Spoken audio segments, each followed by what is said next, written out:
Today நம்ம சைக்காலஜில என்ன பார்க்க போறோம் அப்படின்னா வயது கணக்குகள் தான் பார்க்க போறோம். ஏ ஆனவர் பியை விட 2 ஆண்டுகள் அதிகம், பி ஆனவர் சியை விட 2 மடங்கு அதிகம்.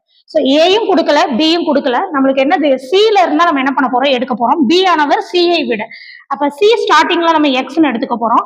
ஸோ பி ஆனவர் என்னது சியை விட 2 மடங்கு அப்படின்னால 2 என்ன பண்ணிக்கிறோம் முன்னாடி பெருக்கிக்கிறோம். அடுத்து ஏ அப்படிங்கிறது என்ன கொடுத்துருக்காங்க, பியை விட 2 ஆண்டுகள் அதிகம், அப்ப பி கூட 2 ஆண்டை கூட்டிட வேண்டியதான். அவ்வளவுதான் நம்மளுக்கு டேட்டா கிடைச்சிருச்சு. நெக்ஸ்ட் என்ன கொடுத்துருக்காங்க, மூவரின் கூட்டுத்தொகை வந்து என்னது 32. அப்ப மூணையும் கூட்டிருங்க.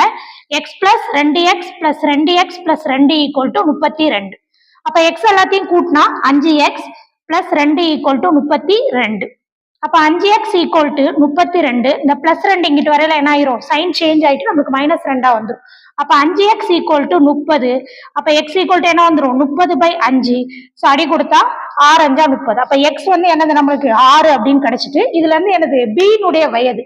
அப்ப 2 × 6 என்னது நம்மளுக்கு 12. சேம். அப்ப ஆப்ஷன் என்னது ஏ. இதே மாதிரியே உங்களுக்கு இதே கணக்குல இருந்து கேட்டிருக்கேன், ஏயின் வயது என்ன. ஸோ அதுக்கான ஆன்சரை கமெண்ட்ல சொல்லுங்க. தேங்க்யூ.